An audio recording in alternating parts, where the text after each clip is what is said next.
Welcome everybody to another episode of Rankination Sportschat Atlanta, pure Atlanta sports talk, coming to you from Marietta, Georgia. My name is Scott Rankin, your host, and I'm welcoming you to another edition.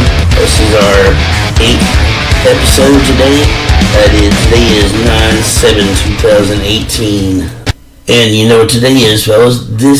Today is the day after the first game of the NFL season, which happened to be my Atlanta Falcons and the Philadelphia Eagles trying to kick off the year on Thursday Night Football. It's also the start of a new series for the Atlanta Braves, who are out on the West Coast playing the Arizona Diamondbacks for, I think, a 4-game set out there since yesterday was Thursday. So I'm assuming, but we won last night. The Atlanta Braves won. We'll get back to that after losing several in a row. I'm also going to touch on the U.S. Open, which is being played in New York. Same place, same venue as always. It seems like it's been going on since August, I guess. I don't know. Maybe it's just me, but this is the longest tournament, tennis tournament I've kind of been paying attention to in a while. Maybe I'm so out of touch with tennis, but maybe they're all like this. But it seems like, and I don't know anybody in tennis anymore except for the usual Roger Federer and Djokovic and who else we have? Rafael Nadal. My favorite, Roger Federer, is not in the tournament anymore. He was bounced out. We will get to that as soon as we get done analyzing the Falcons game from last night. I'm going to be doing things a little different on the show today, fellas. First, we're going to analyze the Falcons game from last night. Then we're going to go over the Braves in the Boston series last week and this past weekend. And we're going to touch on the U.S. Open. So that should be a fun-filled show to talk about. There's lots to talk about with the Falcons. So here we go. Okay, last night, to start the game, everything's... they're getting their rings. They're up in Philadelphia. Okay, they need to show out and all this stuff. This is the first time that they've ever won a Super Bowl, so everybody's excited up there that they got something to cheer for. So now everybody's hunky-dory and happy and snug and thug or whatever they are up there in Philadelphia. But okay, and then there's a storm coming through, so we have a weather delay. Game's supposed to start at 8:20. Was listed at 8:20, and then we didn't start till near 9 o'clock. So that everybody had to go and re-warm up and get everything going again. So we finally get the game started. Everybody goes out there, and we have our guys out there: Grady Jarrett, Matt Ryan, and the whole crew, Julio, all our awesome players, and we get the ball. I think we got the ball second, and no, he got the ball first.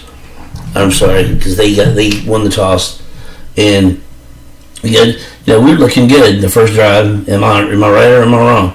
We were rolling, mixing it up. Sarkisian was calling the plays, and Devontae Freeman busted one for I think 12 yards, and Matt Ryan was had some good passes in there. He threw to Julio Jones, caught 2 passes on the first drive, and I think Mohamed Sanu caught one. The game was all just a big giant mess of crap to me. But if I remember correctly, then we get down there, we're on the 1-yard line, and we can't do anything. We can't bust through our little guy, Devontae Freeman. He couldn't bust through those big guys in there to get through the end zone. There's one time that he got stacked up at the line of scrimmage or down there by the goal line, and then they tried to do a sweep out to I think that's the weak side. I think no, it's the strong side.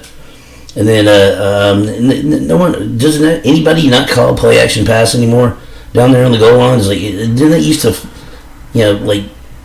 to fake everybody out? Am I wrong? So that's a thing that I don't know. Do they that's just an old dead play or something, kind of like Latin. But anyway.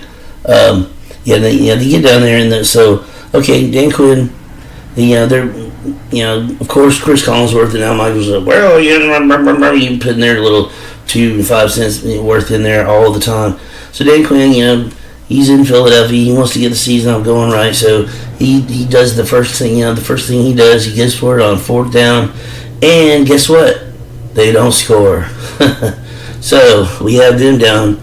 Of course, well, they get the ball back, and Falcons D, which is fairly good. I mean, they were 10th in the league last year in defense, overall defense, and so it looks like they're going to be another top 10 defensive team this year.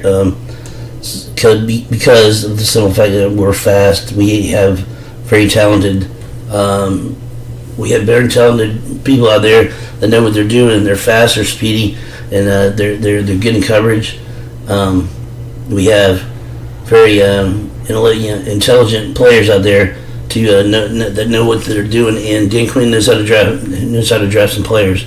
So that's going to be might be our Achilles heel in the next couple of years, because I don't know if we're going to be able to re-sign all these guys, because a lot of them are stars. Okay, so back to analyzing the game. First quarter, we go down there and we get stuffed on the goal line. Hands down is an awful call on his part. He should have gone to 3. Always go for the points. That's my philosophy. If the points are there to take, don't take a chance. Especially in the first game of the season, you got all time. You got 15 more games to go. Let's just get the points on the board. So we missed an opportunity there. Granted, we lost by 6. So if we would have had that 3, then there's 3. You never know. Anything can happen. But there, and then I was just watching some more of the highlights. We apparently Julio Jones had several catches. Julio Jones, his stats for last night, or you would never guess, but he had 2 receptions for 169 yards, and 16.9 yards per catch, which is actually, if you think about it, Matt Ryan did hook up with him for some long catches, and then they had that controversial call, they didn't call a catch. If he would have called that, he would have had over maybe 250 yards, or maybe like 230 yards receiving. Who knows? But that would have been another monster game for Matt Ryan and Julio Jones again in the history of the Atlanta Falcons quarterback receiving corps. Now let me run down the stats and highlights for last night. Well, the highlights. I'm sorry, not the highlights. Let me recap the statistics for our team last night. Matt Ryan, 21-43 for 251 yards and 1 interception, no TDs. We had Devontae Freeman, 6 carries, 36 yards, 6 yards an average, 6 yards a carry. Tevin Coleman, 9 carries, 19 yards. Pretty bad. He had 1 TD though. Julio Jones had 1 carry for 11 yards at the beginning of the game, and Matt Ryan ran for 2 for 8 yards. Receiving, Julio Jones, 10 receptions, 169 yards. Tevin Coleman, 1 reception, 26 yards. Austin Hoover, 3 receptions, 24 yards. Mohamed Sanu, 4 receptions, 18 yards.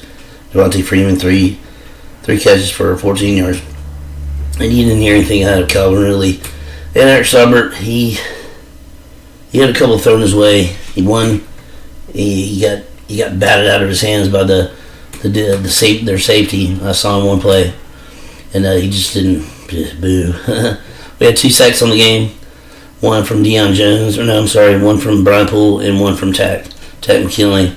We had 1 interception. It was Deion Jones, and that was a great play. Our defense kept us in this game. Too bad that our offense couldn't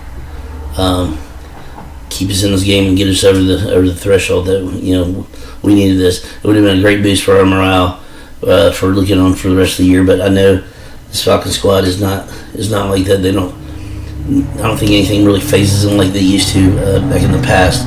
It's a totally different team. Too many stars on this team. Too much talent to start panicking now. So I'm not panicking. I just want to go over so many plays and all this other bullcrap that went on through the game. Of course it's going to go on through the game, but they're the Super Bowl champs. They're in Philadelphia. It's the first game of the season, so of course they get their rings and all that stuff. Oh, yay. Good for them. We've never had a championship in anything. Oh, I'm sorry. The Philadelphia Phillies have had championships. My bad. And let's not forget the 76ers back in the day with old Moses Malone and the crew. And yeah, whatever. It's frivolous. We don't need to know all that stuff. We're not in Philadelphia. Yeah. Anyway, we were last night. So these are little things that I pick up on watching the game, and I'm very attentively in tune with everything that goes on. I sit there and watch every play. I analyze everything. So if I'm going a little too far, these are just some of the things I picked out with this interesting talk. So here we go. We have a big pass interference call against Trufant, which clearly he wasn't. It was called just to be called because in my eyes I didn't see it. You have a drop pass. The drop pass call against Julio Jones.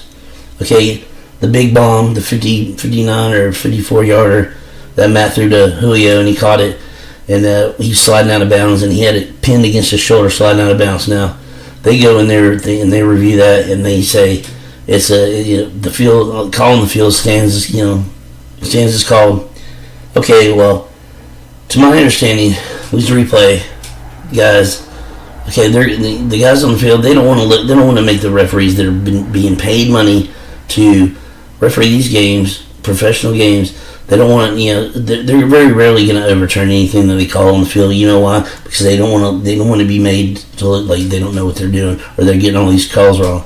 Now this has been happening more and more recently, and I don't know why. And then when they'll find a way to kind of make it seem like it's kind of working out to where it's kind of evening out on both sides, but it's not really. Because if they would have called that a catch, and then Peterson would have thrown the flag and said, "Okay, we'll challenge that call." So, and then I guarantee it would have been overturned or some crazy way. It would have been against the Falcons. It would have been bad for the Falcons either way. So put that to rest. That's one of the stupid crap. One of the stupid things that went on through the game.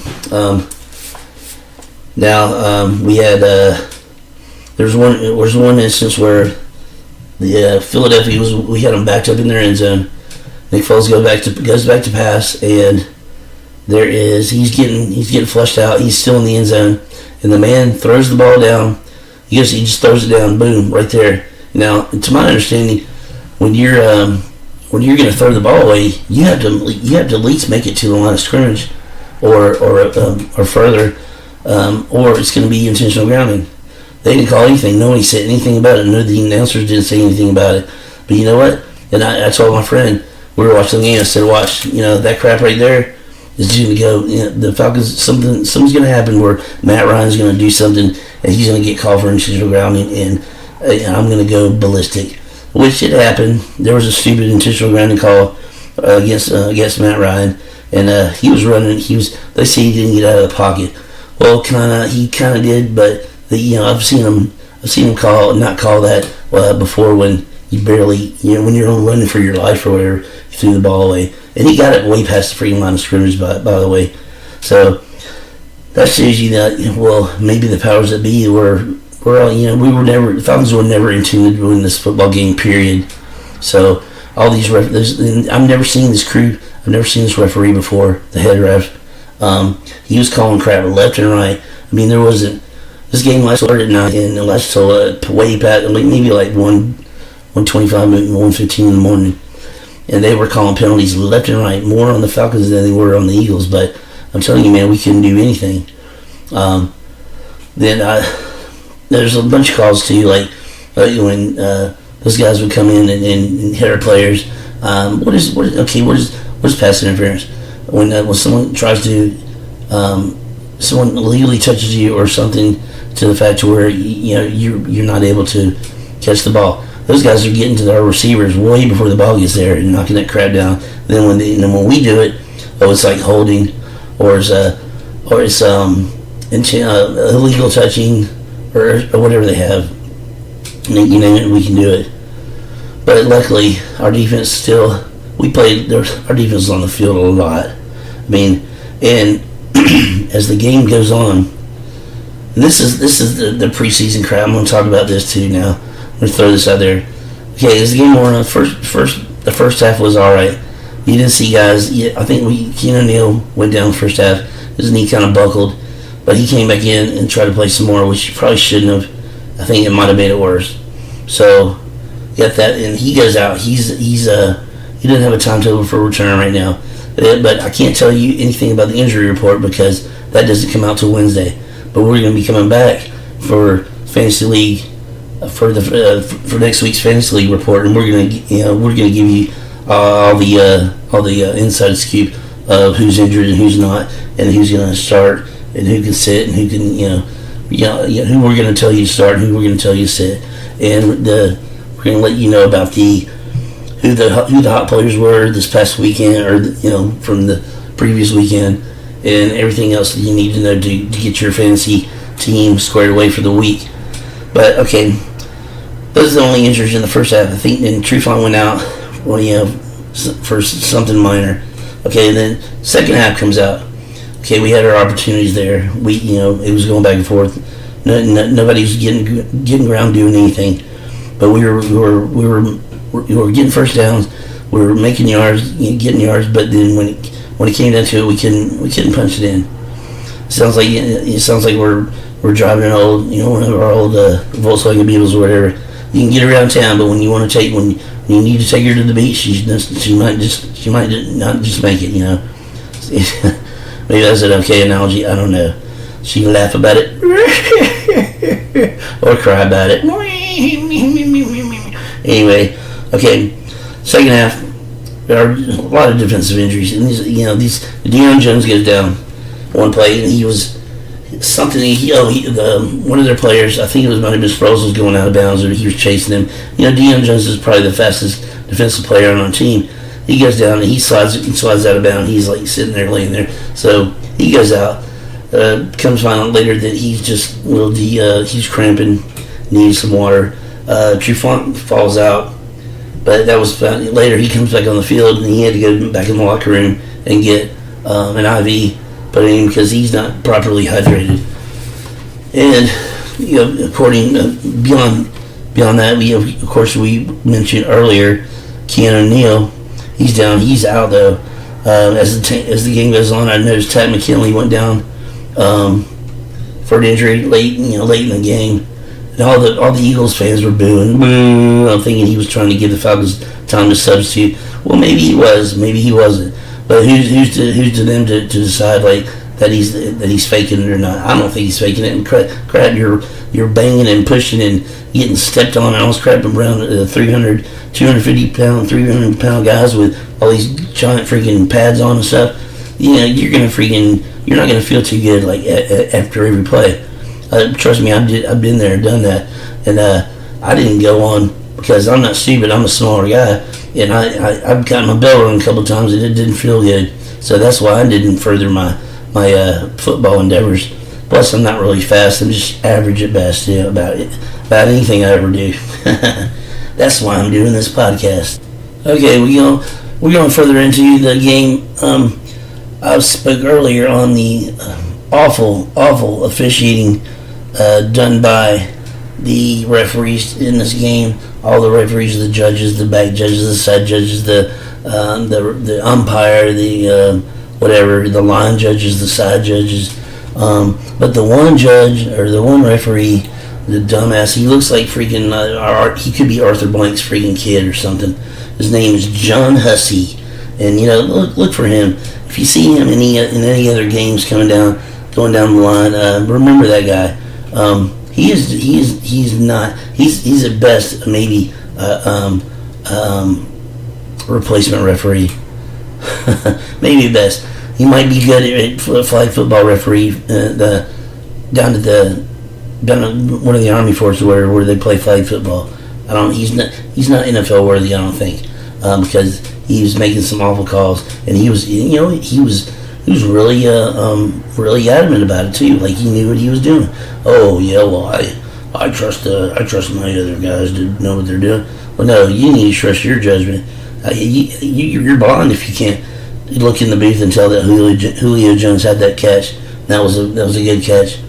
You're blind if a lot of these calls weren't going their way. You're blind. It's kind of weird that the Falcons had the most penalties they've ever had. I think in a game they said at one point they had 14 in the game in their game last night at one point, and they said that tied the Falcons record for most penalties in a game since like 1989 or some crap or something like that. Anyway, I'm sure there was a couple more penalties after that, so I'm sure that was a record last night. I mean, that's a lot of penalties for in the mid-teens. No team wants to have more than 5 or 6. No team wants to have any. When Mike Smith was there, that was what the Falcons were good at. They were good at controlling the ball. They were good at not getting penalties, and then not shooting themselves in the foot. Playing pretty good ball. Now it's like okay, we play a different style of ball. We're gonna have penalties, but we're nowhere near needed to have almost 20, going on 20 flags. That's a lot of laundry. That could fill up a whole. That's a whole load of laundry right there. Filling up a washing machine with all the flags that they threw. Man, that might be almost like overloading the thing. So, and then plus it takes time out of the game. People get tired of hearing the whistle blowing, this and that. And who calls? One of our players get called for clipping last night. Man, I haven't heard that penalty being called in a long time, since like the 70s. They used to call that all the time, but they don't call clipping anymore. It's just not done. It's like people don't. That's a crappy thing to do to somebody. But I'm sure and I know it wasn't on purpose because I saw the play. I'm not saying that the Falcons are they don't do anything wrong, this and that. You know what? I am the insider, and I'm going to give my team the benefit of the doubt. It's kind of like my mother and my father are going to take my side until further notice. So just if you're a Falcons fan, you say, yeah, go Falcons, show them Rankin. That's the way you're supposed to go. All right. I don't know. I think that's going to wrap it up for the Falcons. I don't have any word about Ken O'Neill or anything from the injury report for this week. Wednesday, the injury report comes out, as you all know, because Vegas has to put out their odds and has to start making their assumptions and whatever, and who's going to win. They got to start putting out the point spreads and all that stuff for the Friday paper, I think. It was when we started doing fantasy league stats years ago. But anyway, that's it for the Falcons. We're going to move on to the Braves now. The Braves are facing the Arizona Diamondbacks tonight at 9:40 p.m. Eastern Standard Time. We have Gossman going up against Corbin tonight. Gossman is 99 with a 3.78 ERA, and Corbin is 10-5 with a 3.06 ERA. They are in Arizona tonight. The Braves are 77-63, and Arizona is 75-65. Braves are looking to extend their lead in the NL East today. After they won last night, they had late inning heroics. After I think Snit he got ejected last night for arguing. I think it might have been balls and strikes. But over the past week or since I had a podcast, last podcast I talked about our abysmal showing against the Colorado Rockies. Since then, we went up to Pittsburgh and we swept Pittsburgh, and then we come back and we go down to Miami. We split the series there, 2 games apiece. Then through the week after that, we split with Tampa Bay. Then we lose the makeup game to the Cubs, and then we take 2 out of 3 against Pittsburgh in Atlanta. Everything's going okay. Well, we're playing close to 500 ball, or if not. And then the Boston Red Sox come to town. Everybody's hyped up about it. It's the Bo Sox. Everybody loves to like the Bo Sox. I mean, they are a very old franchise, and they have history there, and it's just like they had Ted Williams, one of the greatest hitters of all time, or if not the greatest hitter of all time, baseball player, I think. Him and Ty Cobb, and Pete Rose, You got. I'm gonna say this little thing about Pete Rose now. Pete Rose, granted, he did whatever, he gambled on sports, and he's banned from baseball. But you know what? You have to give a special something honorable mention to him for the Hall of Fame. The man freaking hit had a lot of hits, over 4,000. I'm not sure the number, but I'll come back to you on that. He needs to be in the Hall of Fame. Anyway, him. You have Babe Ruth. Babe Ruth was not just only a home run hitter; he was a hell of a pitcher. Also, until he, I guess older age, he couldn't pitch anymore and do both. But I don't know. We have a star like that kind of in Los Angeles, the Angels. Ohtani. This man pitches. He hits home runs like tons of home runs, not tons, but you don't hear a pitcher hitting having multi-homer games like him. That's unbelievable to me. But getting back to the Braves, they go and take 2 or 3 from Pittsburgh. After recapping what I just said, and Boston comes to town, and the game I went to, they were all right for most of the game, but they fell apart.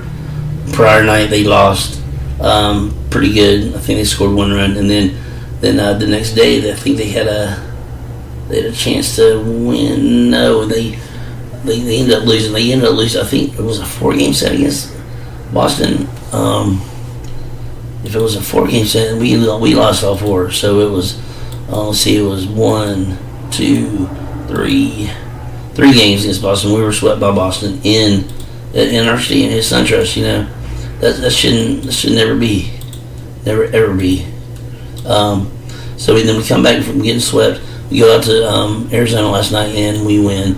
We take that game after we were up by 5-3 at one time while we were while we were watching the Falcons game, and I was like, we got this one. But apparently they came back into the fray, and they tied it up, and they went into 10 innings, and I'm glad they won, because that losing streak 4 games in a row you can't have losing streaks like that this late in the season.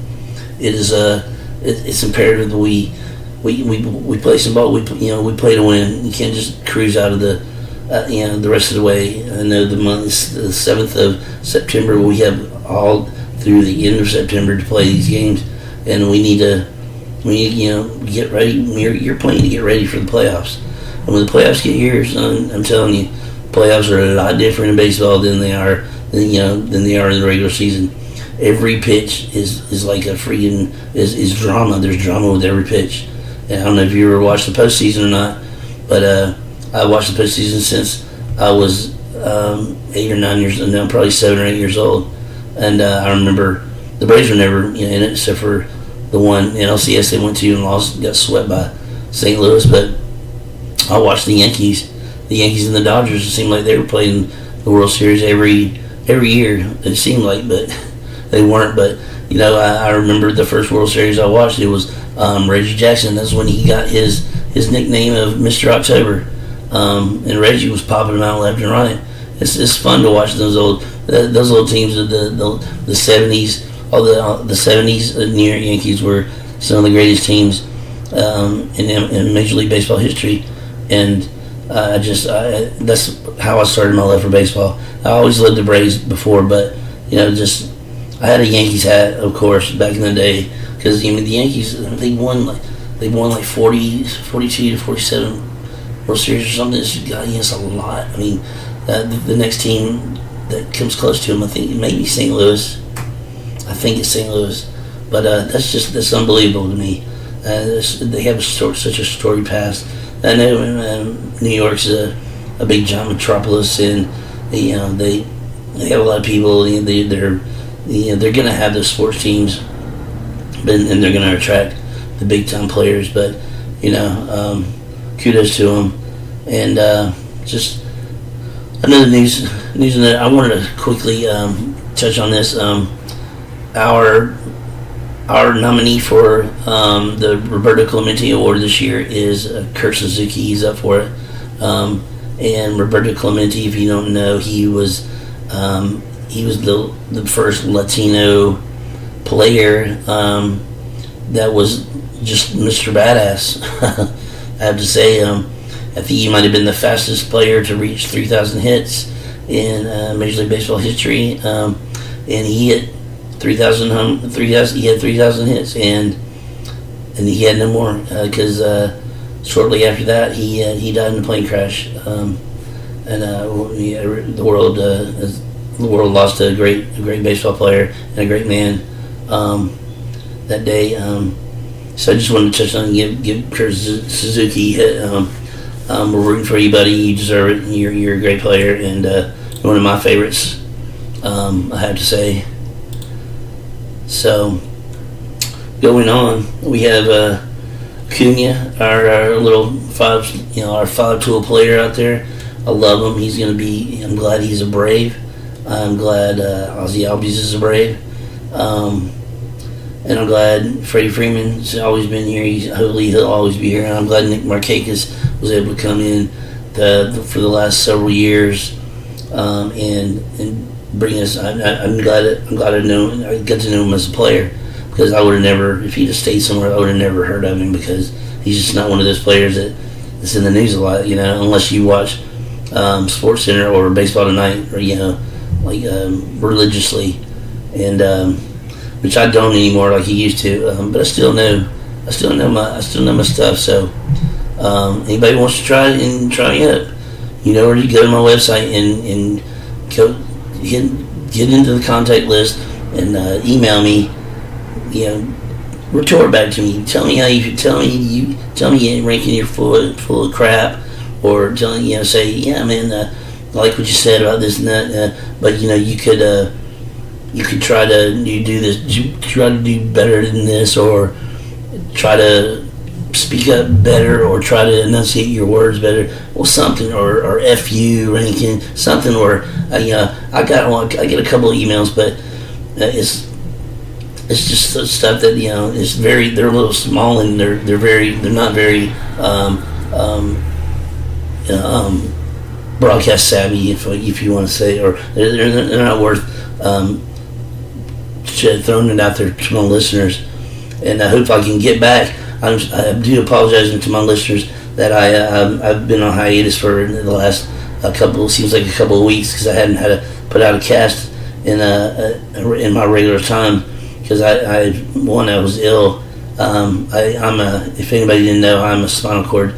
I had a spinal cord injury a year and a half ago, and I'm currently trying to rehabilitation from that. But I'm in a wheelchair, and I have horrible back problems, and sometimes I'm just not able to get out there and do what I need and what I want to do, and which I love is to talk sports.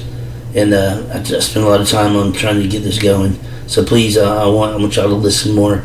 And I got more to the Braves. Sorry to go off on a rabbit trail on that. Later on this weekend, we have Gossman, our guy from the Orioles earlier this year. He's pitching tonight. He's looking good as a Brave, and I just say he does look good as a Brave. He's tall. He's I forget if he's lefty or righty. My bad, but hopefully we'll be able to get a win from him. I don't know what our record is with Corbin. I think it's Patrick Corbin pitching. It seems like we can. I mean, we're not the team in the past that he's faced, so we could light him up. Hopefully we will. Tuki Toussaint's pitching this weekend against the people he drafted him, the Arizona Diamondbacks. This is one of the people that we got in the many trades that we've made over the past several years.